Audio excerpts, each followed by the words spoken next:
Hanap mo ba ay good vibes mula sa mga storyang hatid ay good news? Sagot ka namin! Ang programang walang ibang dala kundi magagandang kwento at balita mula sa mga storyang kapupulutan ng inspirasyon, pag-asa at tagumpay hanggang sa makabuluhang pagbabago sa lipunan. Siguradong good vibes yan! Dito lang sa programang magbibigay ng mga balitang mas maganda pa sa good news. Ang The Better News. Mapapanood mula Lunes hanggang Biyernes, 1 p.m. sa DZRH TV. Panibagong araw na naman para sa mga balitang hatid ay good vibes. Ngayong araw, sagot na namin ang mga balitang tiyak na magpapa-feel better sa'yo. Dito, bawal muna ang nega. Dahil live naming ihahatid ang positive news sa DZRH TV Facebook, YouTube at DZRH News website. Ako si Rovic Manuel, ang tagapaghatid ng mga balitang mas maganda pa sa good news. Ito ang The Better News. Una sa Pilipinas, una sa Pilipino.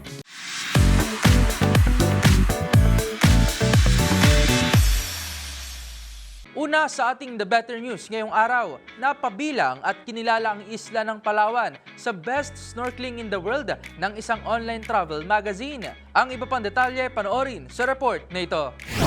Malugod na winelcome ng Department of Tourism o DOT ang pagkabilang ng isla ng Palawan sa Best Snorkeling Spots in the World ng Travel Plus Leisure.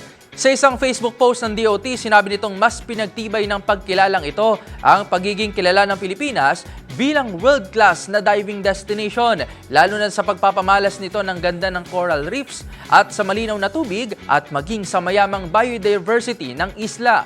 Ayon sa Travel Plus Leisures, ang Pilipinas ay puno ng mayamang ecosystem tulad ng Palawan na hindi nauubusan ng oportunidad upang makaranas ng nakamamanghang snorkeling spot. Kabilang na nga dyan ang Tubataha Reef Natural Park na isa sa UNESCO World Heritage Site. Ayon sa DOT, tinitiyak nila na patuloy nilang pagyayamanin ang sustainable at community-based tourism na poprotekta sa kalikasan, gayon din sa pamumuhay ng mga lokal sa Pilipinas. Para sa DZRH TV, ito si Rovic Manuel. Una sa Pilipinas, una sa Pilipino.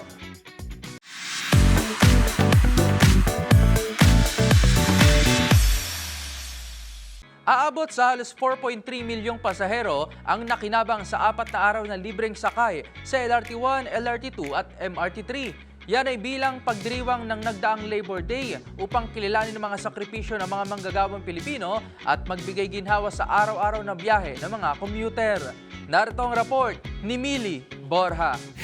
Halos 4.3 milyong pasahero ang nakinabang sa libreng sakay sa Light Rail Transit 1 o LRT1, LRT2 at Metro Rail Transit Line 3 o MRT3 bilang bahagi ng inisyatibang libreng sakay ni Pangulong Ferdinand R. Marcos Jr. sa pagdiriwang ng Araw ng Paggawa noong May 1. Ayon kay Department of Transportation o DOTR Secretary Vince Dizon, sa ulat nito noong Martes, layunin ng programa na kilalanin ang mga sakripisyo ng mga manggagawang Pilipino at magbigay ginhawa sa araw-araw na biyahe ng mga commuter.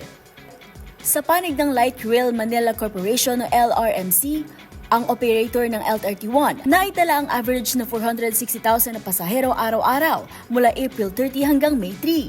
Samantala, iniulat ng Light Rail Transit Authority o LRTA ang operator ng LRT2 na nakapagtala sila ng kabuang 787,284 passengers sa nasabing 4 na araw ng libreng sakay. Pinakamaraming pasahero ang naitala noong May 2 sa bilang na 234,888, ang pinakamataas na bilang ng pasahero sa LRT2 mula nang magpandemya. Sa bahagi ng MRT3, umabot sa 1,618,541 ang kabuang bilang ng mga pasaherong nakinabang sa libreng sakay. Naitala rin ang pinakamarikit na bilang ng pasahero sa isang araw noong April 30 na umabot sa 481,156. Ayon si DOTR, layunin ng inisyatiba na ipahayag ang pasasalamat sa kontribusyon ng mga manggagawang Pilipino at pagtaguyod din sa tiwala at suporta sa mass transportation. Para sa DZRH TV, ito si Mili Borja, una sa Pilipinas, una sa Pilipino.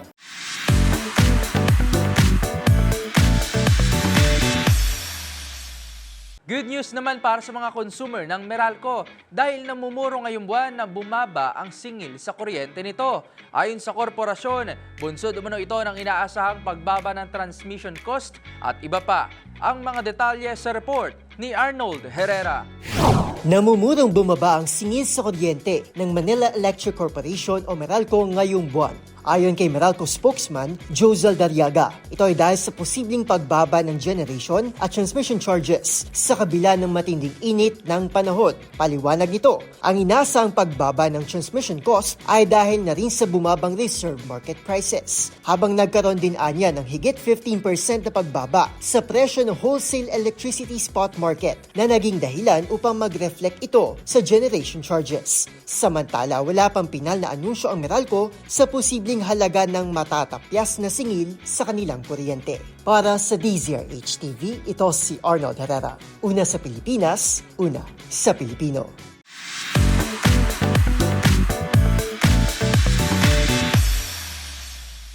Mas palalakasin pa ng Department of Education o DepEd ang kanilang programa upang tugunan ang illiteracy sa bansa. Ilang mga programa na ang inihanda ng kagawaran na titiyak na ang bawat mag-aaral na bata ay hindi lang nakababasa kundi sila rin ay nakauunawa.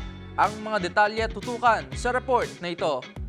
Tiniyak ng Department of Education o DepEd na gumagawa sila ng mga hakbang upang mas mapalakas ang literacy program ng Pilipinas. Ito ay matapos lumabas sa 2024 Functional Literacy Education and Mass Media Survey na halos 19 na milyong graduate ng junior at senior high school ang hindi nakababasa at nakaiintindi ng simpleng kwento. Kaya naman, sinabi ni Education Secretary Sani Angara, paihigtingin pa nila ang mga intervention mula sa remedial at literacy programs hanggang sa mas epektibong paggamit ng datos sa bawat paaralan. Siniguro din ng kalihim na hindi nila hahayaan na may batang nahuhuli sa pagbasa at pag-unawa. Nilaliman na rin aniya ang teaching at assessment method. Sa halip ng memorization, hinuhubog ang mga mag-aaral para maging critical thinker at may 21st century skills. Una rito, nakatakdang maglunsad ang DepEd ng 20 araw na programa na pinamagatang bawat bata makababasa na layong tulungan ng mga batang kailangan ng suporta sa pagbabasa na nakatakdang simulan na sa Zamboanga Peninsula. Para sa DZRH TV, ito si Rovic Manuel. Una sa Pilipinas, una sa Pilipino.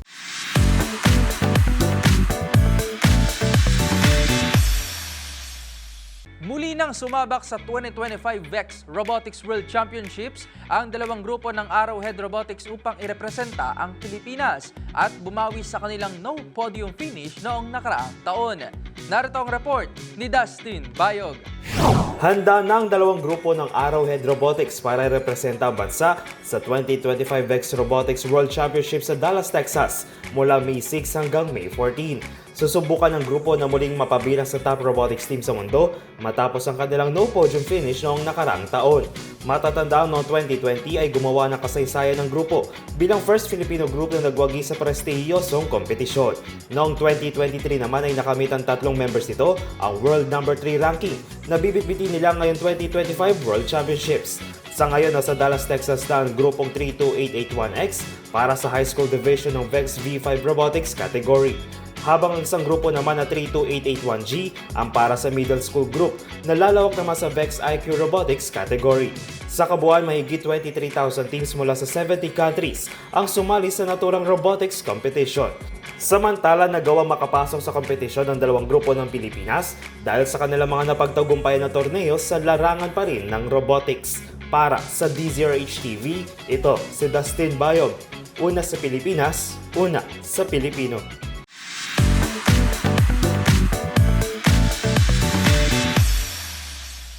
Sa iba pang balita, matagumpay na idinaos sa Estados Unidos ang kauna-unahan nitong Santa Cruzan sa pangunguna ng Filipino-American community. Ang mga detalye sa report ni James Galange. Matagumpay na idinaos sa unang pagkakataon ng Filipino-American community sa St. Catherine of Siena Parish sa Reseda, Los Angeles, USA ang tradisyonal na Filipino Santa Cruzan.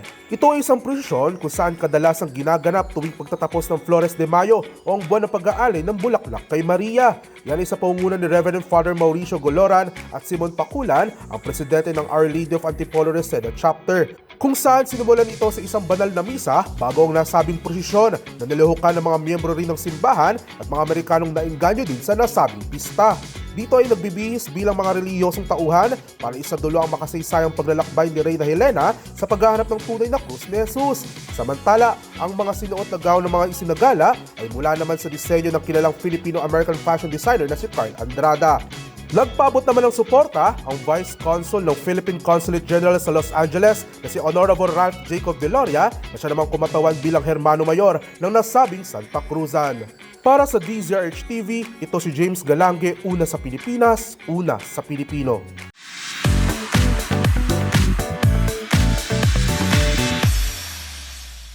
Good news naman tayo pagdating sa sports. Nanguna ang mga top runner na sina Dicky Asmendioro at Maricar Camacho sa kani-kanilang kategorya sa Pasay Leg ng Metro Manila 10-Miler Series 2025. Para sa Balitang Sports, ihahatid yan ni Mili Borja. Wagi si DK Asmendioro at Maricar Camacho sa 16-kilometer category ng sold-out Pasay Leg ng Rexona Metro Manila 10-Miler Series 2025 na ginanap nitong linggo sa SM Mall of Asia Complex. Mula sa likuran, umarangkada si Mendioro upang tapusin ang karera sa oras na 53 minutes and 14 seconds at itinanghal na kampiyon sa men's division.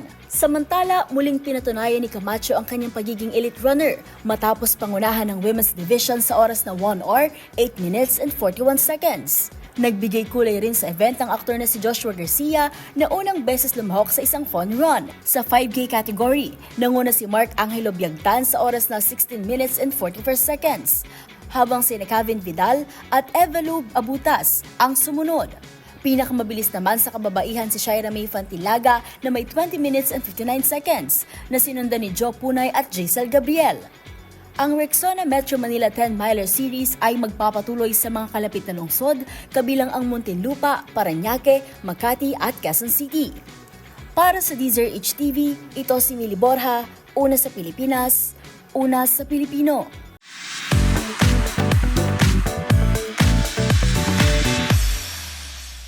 Si Serena Williams sa Met Gala ang pag-anunsyo ng kanyang pregnancy. Habang bukod kay Rihanna, may pa-baby bump reveal din sa Met Gala ang modelong si Karlie Kloss. Samantala, kabilang din sa mga present sa 2025 Met Gala ang iconic singer na si Diana Ross. Silk champagne suit naman ang iniramba ng pop icon na si Madonna. Letter look from head to toe naman si Kim Kardashian. Pero kung si Kim K, all black ensemble, ang Pink Pony Club singer namang si Chappell Roan, hot pink ang fit. At syempre, hindi rin nagpahuli at head-turner din ang ilang K-pop stars, gaya ni na Blackpink Lisa, Rosé at Jennie, gaya din ang leader ng 17 na si S. Coops.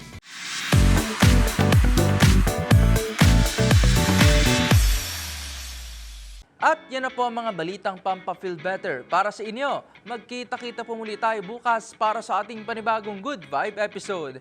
Kaya naman, para sa ating mga live streamers sa website, palagi lamang pong tumutok. At kung may gusto kayong i-share ng mga balitang hatid rin ay good vibes, i-comment nyo na yan sa ating comment section. Tandaan, libre lang ang umiti at maging masaya. Kaya naman, wag mo na itong ipagkait sa iba. Good vibes lang. Ito ang The Better News. Para sa DZRH TV, to si Rovic Manuel.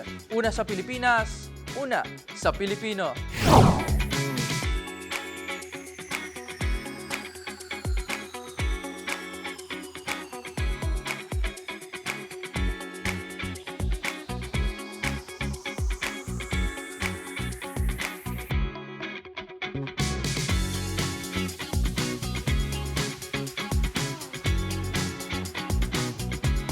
Hanap mo ba ay good vibes mula sa mga storyang hatid ay good news?